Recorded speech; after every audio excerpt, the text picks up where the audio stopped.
tombe vraiment dans une véritable bombe sanitaire à retardement et il faut absolument qu'on alerte les citoyens puisqu'ils ne sont pas au courant de ce projet. Michael Delafosse et René Revol essaient de le passer en catimini cet été et pourtant c'est vraiment un projet toxique qui est prévu dans le quartier des Grisettes. Je rappelle que donc c'est une énergie sale, que ce n'est pas une énergie renouvelable, d'après ce qu'on entend volontiers prononcer, parce que c'est bel et bien des dérivés pétroliers qui sont brûlés, en étant à la fois plus cher et plus polluant que les anciennes énergies fossiles.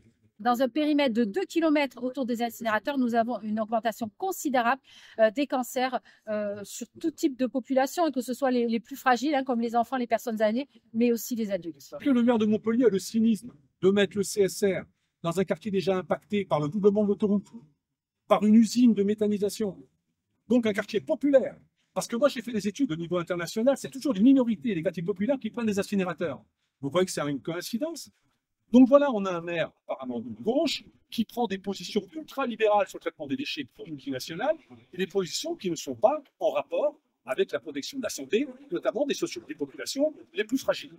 En plus de l'impact sanitaire, nous allons avoir évidemment un impact environnemental, puisqu'il faut savoir ce que c'est les CSR, c'est les tout petits particules de plastique qui sont très légers, très volatiles, et donc qui vont aller se déposer dans les terres agricoles, dans les cours d'eau.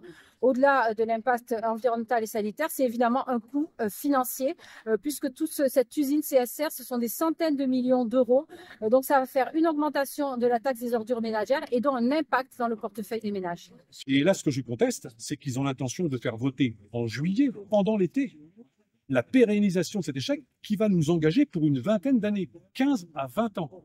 Comment peut-on démocratiquement, alors qu'on va quitter son pouvoir, il y a quand même de grandes chances pour qu'il quitte, eh bien, dire j'engage la métropole et les Montpelliérains sur 20 ans dans un projet industriel funeste pour leur santé et pour l'économie du territoire. Donc nous, ce que nous voulons aujourd'hui, c'est alerter les citoyens parce qu'on est face en fait à une omerta. On s'aperçoit que les Montpelliérains ne sont pas au courant des projets. Je pense que l'incohérence de ce projet va aller bien au-delà d'une défense écologiste du problème. Ça va mettre tout le monde d'accord sur l'absurdité du projet.